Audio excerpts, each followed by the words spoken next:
Investing in my crippled wife and every return makes me stronger. I'm really married now, huh? Soren muttered inwardly as he stared at the document in his hands. 2 names were visible on the parchment alongside the required thumbprints and signatures. His eyes traced the words for the 10th time since leaving the courthouse. Although he still found it hard to believe, considering whom he married, he decided to accept the reality at the end. He folded the paper, tucked it into his pocket, and locked up at the house in front of him. 2 stories, white walls, blue roof tiles. It was nothing special. Just a regular house, in a regular neighborhood. Well, this was going to be their house now? Soren turned to his side. There, his wife, Ethia, sat in her wheelchair, staring straight ahead. Her face? Yeah, he'd seen it 100 times today, and still couldn't get used to it. Pale skin, sharp features, long black hair that looked too perfect to be real, like one of those dolls rich people collect, beautiful yet dead inside. She hadn't said a word since they left the Civil Affairs Bureau. Note 1. Here we go. Soren took a deep breath. This is it, he said outwardly, forcing cheer into his voice.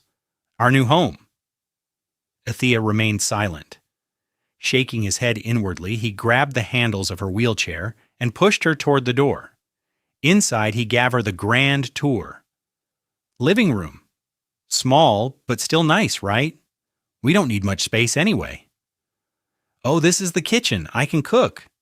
Do you like anything specific? Soup? Drink? Coffee? Soren kept talking. The silence was uncomfortable as hell, but he endured it. He then showed her the small backyard, the storage room, and other places.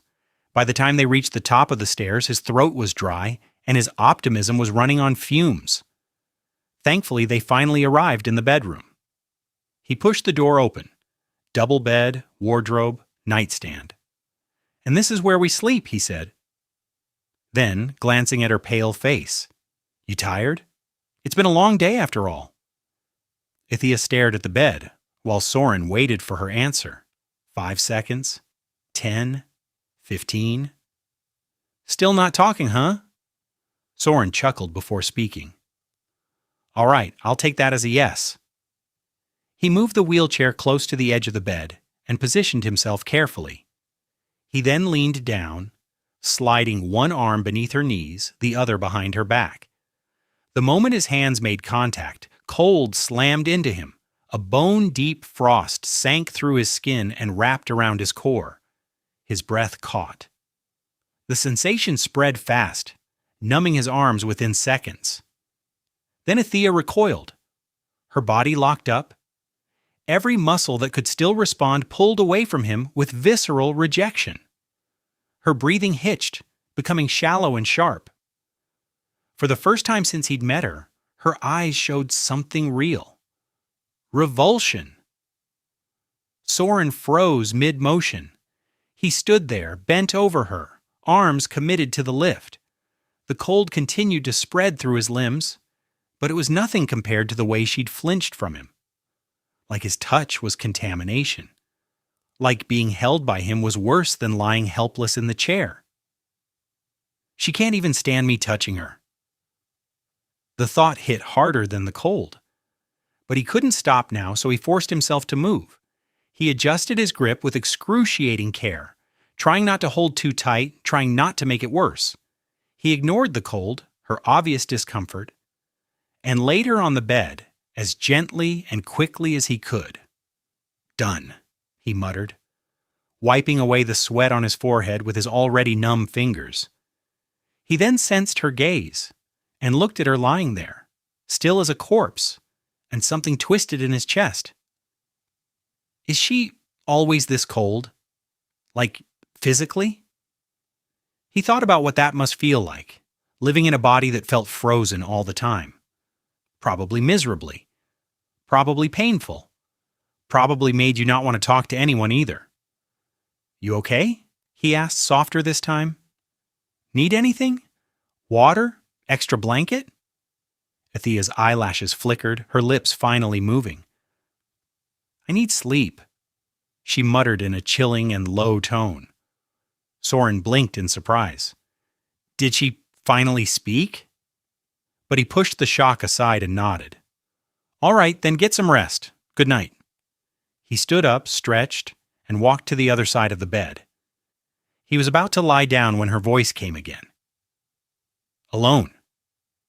Soren froze, one knee on the mattress. What do you mean? Athea's ice-blue eyes remained fixed on him. You mean... Soren guessed her meaning from her expression. You don't want me to sleep with you? Yes. Soren blinked again. Then he straightened up, turning to face her fully. But why? We're husband and wife now? You signed the paper yourself today.